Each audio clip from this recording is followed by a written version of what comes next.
We're here today primarily to talk about our work with your wonderful work. There's wonderful involved at some point in what we do.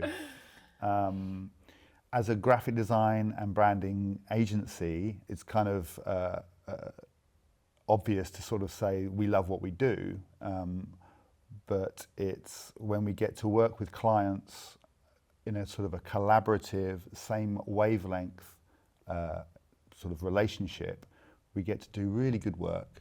And I think one of the big points about taking the time to have this chat is about validation. Because as designers, we totally believe and see how design works and helps client communication. As a creative researcher, when we met you, you kind of come the other way from your research world, and you've discovered how design works and validates your work and communicates and is effective.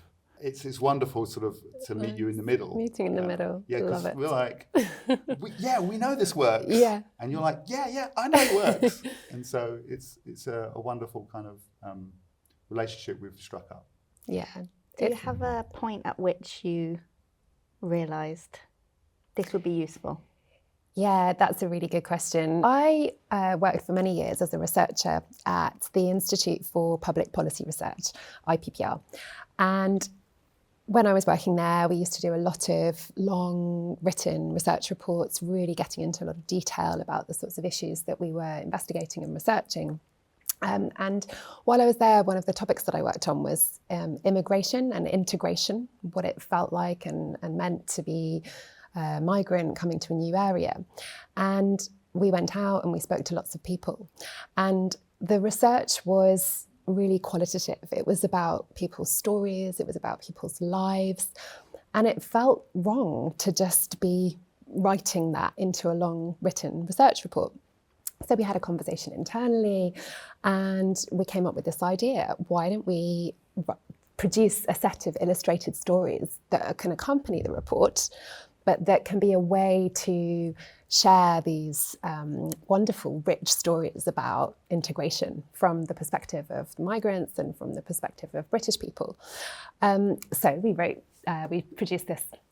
We called it a graphic novel, and it always amused me because it's this weighty tome. It's really a set of illustrated stories, but it's called Be Here Now. And it was just a really fantastic project to be involved in. I really enjoyed the process of working with an illustrator.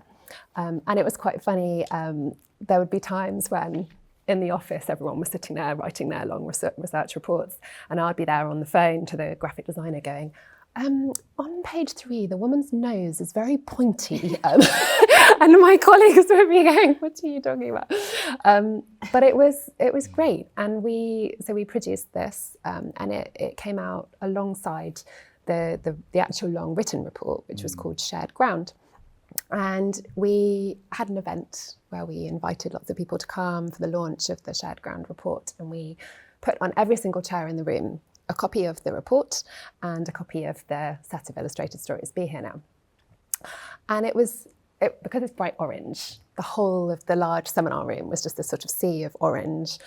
And I remember everybody coming in for the event, and people just loved it. You know, it really appealed to that kind of human sense of curiosity, like, you know, that imagination, and people were there kind of leafing through it, enjoying looking at it, reading the stories. And I really remember at the end of the event, looking around the room, and there was no orange left in the room. It had gone, like everybody had taken it with them, they liked it.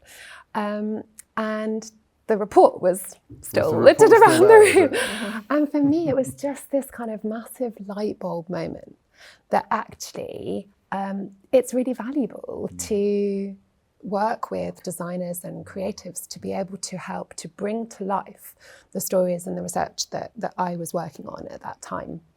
That's great. That's so a real kind of visual yeah, evidence for you there to believe.